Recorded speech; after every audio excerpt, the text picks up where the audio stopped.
കഴിഞ്ഞ 10 വർഷം പെരുമ്പാവൂരിലെ ജനപ്രതിനിധി എന്ന രീതിയിൽ കഠിനാധ്വാനം ചെയ്തിട്ടുണ്ട് ഞാൻ.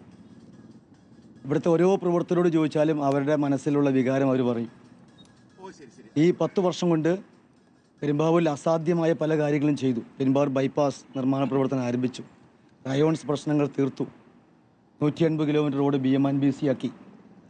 അതോടൊപ്പം തന്നെ കുട്ടികളുടെ മനോഹരമായ പാർക്ക് പണിതു. ആശുപത്രികൾ നവീകരിച്ചു. അങ്ങനെ ഒട്ടേറെ കാര്യങ്ങൾ എനിക്ക് പറയാൻ കഴിയും. 2500 കോടി രൂപയുടെ വികസന പദ്ധതികൾ കൊണ്ടുവരാൻ കഴിഞ്ഞിട്ടുണ്ട്. ഇത്തരമൊരു സന്ദർഭത്തിലാണ് വീണ്ടും ഒരിക്കൽ കൂടി ഞാൻ മത്സരിക്കണം എന്നുള്ള ആഗ്രഹം ഇവിടുത്തെ പാർട്ടി പ്രവർത്തകർ പറഞ്ഞിട്ടുള്ളത്. പെരുമ്പാവൂരിലെ മുനിസിപ്പൽ ചെയർമാൻ 7 പഞ്ചായത്ത് പ്രസിഡന്റുമാരും എന്നെയാണ് സപ്പോർട്ട് ചെയ്തിട്ടുള്ളത്. ഞാൻ മത്സരിക്കണമെന്നാണ് പറഞ്ഞിട്ടുള്ളത്. ഭൂരിപക്ഷം പ്രവർത്തകന്മാർ, ബൂത്ത് പ്രസിഡന്റുമാർ ഒക്കെ പറഞ്ഞിട്ടുള്ളത് ഞാൻ വീണ്ടും മത്സരിക്കണമെന്നുള്ളതാണ്. എനിക്ക് മണ്ഡലം പ്രസിഡന്റുമാരുടെ നല്ല വിഭാഗം ആളുകളുടെയും പിന്തുണയുണ്ട്. അതോടൊപ്പം തന്നെ പാർട്ടി പ്രവർത്തകരെ ഏറ്റവും ചുരുങ്ങിയത് 15000 വോട്ടിന് എനിക്ക് ജയിക്കാൻ കഴിയും. നിങ്ങൾക്ക് എല്ലാവർക്കും അറിയാം, കഴിഞ്ഞ ദിവസം വരെ 117ാം ദിവസമായിരുന്നു ഇന്നലെ. എനിക്ക് സുഖമില്ല, ചുമയായിരുന്നു, ശാരീരികമായി പ്രശ്നമുണ്ടായിരുന്നു. ഇന്നലെയും ഞാൻ 135ഓളം വീടുകൾ കയറി. 15000 ഭവനങ്ങൾ ഞാൻ കഴിഞ്ഞ ഒരു വർഷം കൊണ്ട് വീടാന്തരം കയറി ഇറങ്ങി നടന്ന് രാവിലെ വെളുപ്പിന് 4:30 മണിക്ക് എണീറ്റ് 5:45 ഒരു വീട്ടിലെത്തി. 5:45 മുതൽ 11 മണി വരെ 100-ലധികം ഭവനങ്ങൾ ഞാൻ ഓരോ ദിവസവുമായി സന്ദർശിച്ചു. ബഹുമാനായ പ്രതിപക്ഷ ശ്രീ VD സതീശൻ സാറ് അതിൽ വന്ന് പങ്കെടുത്തിട്ടുണ്ട്. 800-ലധികം ആളുകളാണ് രാവിലെ 6 മണിക്ക് പങ്കെടുക്കാൻ വന്നത്.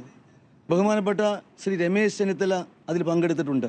ഒട്ടേറെ നേതാക്കന്മാർ എൻ്റെ ഈ യാത്രയിൽ, ഗ്രാമയാത്രയിൽ പങ്കെടുത്തിട്ടുണ്ട്. അതിലേക്ക് ഞാൻ കടന്നു വരികയാണ്. എൻ്റെ ഫ്ലോ കളയിൽ ഞാൻ അങ്ങനെ ഒത്തിരി കഷ്ടപ്പെട്ടിട്ടുണ്ട്. അങ്ങനെ പെരുമ്പാവൂരിലെ അന്ന് ഞങ്ങളെടുത്ത മുദ്രാവാക്യം, പെരുമ്പാവൂരിലെ മുനിസിപ്പാലിറ്റി 7 പഞ്ചായത്ത്, ജില്ലാ പഞ്ചായത്ത് സീറ്റുകൾ, ബ്ലോക്ക് പഞ്ചായത്ത് സീറ്റുകൾ എല്ലാം ഞങ്ങൾ പിടിക്കുമെന്ന് പറഞ്ഞു. എല്ലാം ഞങ്ങൾ പിടിച്ചില്ലേ? അന്നും എനിക്ക് കേസ് ഉണ്ടായിരുന്നല്ലോ. എല്ലാ വീടും ഞാൻ കയറി ഇറങ്ങിയില്ലേ? ഞാൻ ഇന്ന് കഴിഞ്ഞ ഇലക്ഷന് 2020 മത്സരിക്കുന്ന സമയത്ത് 2020യും BJPയും LDFും ഉള്ളപ്പോഴാണ്, വലിയ മത്സരം നടന്നപ്പോഴാണ് ഞാൻ 2900 വോട്ടിന് വിജയിച്ചത്. ആദ്യം മത്സരിക്കാൻ വരുന്ന 2014 എനിക്ക് 7500 വോട്ടിന് ലീഡുണ്ട്. ഇത്തവണ എനിക്ക് എൻ്റെ പാർട്ടി സീറ്റ് തന്നാൽ ഞാൻ 15000-ത്തിലധികം വോട്ടിൻ്റെ ലീഡിന് ജയിക്കും. അതുകൊണ്ട് എനിക്കിപ്പോഴും പാർട്ടി വിശ്വാസമുണ്ട്. ഞാനൊരു കോൺഗ്രസ്സുകാരനാണ്. ലീഡേഴ്സിന് വിശ്വാസമുണ്ട്, AICCന് വിശ്വാസമുണ്ട്. അവരെനിക്കൊരു അവസരം കൂടി നൽകുമെന്നുള്ളതാണ് വിശ്വാസം.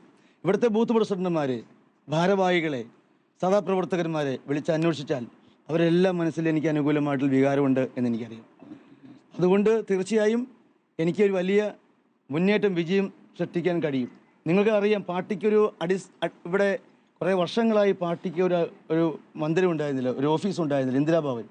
ഞാൻ 10 ദിവസം പദയാത്ര നടത്തി. ഞാനും എൻ്റെ പ്രവർത്തകന്മാരും പദയാത്ര നടത്തിയിട്ടാണ് 90 ലക്ഷം രൂപയുടെ ഒരു ഓഫീസ്, മനോഹരമായ ഓഫീസ് ടൗണിൽ നിർമ്മിക്കാൻ കഴിഞ്ഞിട്ടുള്ളത്. പാർട്ടി പ്രവർത്തകരുടെ പരിപൂർണമായ പിന്തുണ എനിക്ക് ഇപ്പോഴും ഉണ്ട്. എനിക്ക് ജയിക്കാൻ പറ്റും. AICC എന്നെ കൈവിടില്ല എന്നുള്ളതാണ് എൻ്റെ ഉത്തമമായ വിശ്വാസം.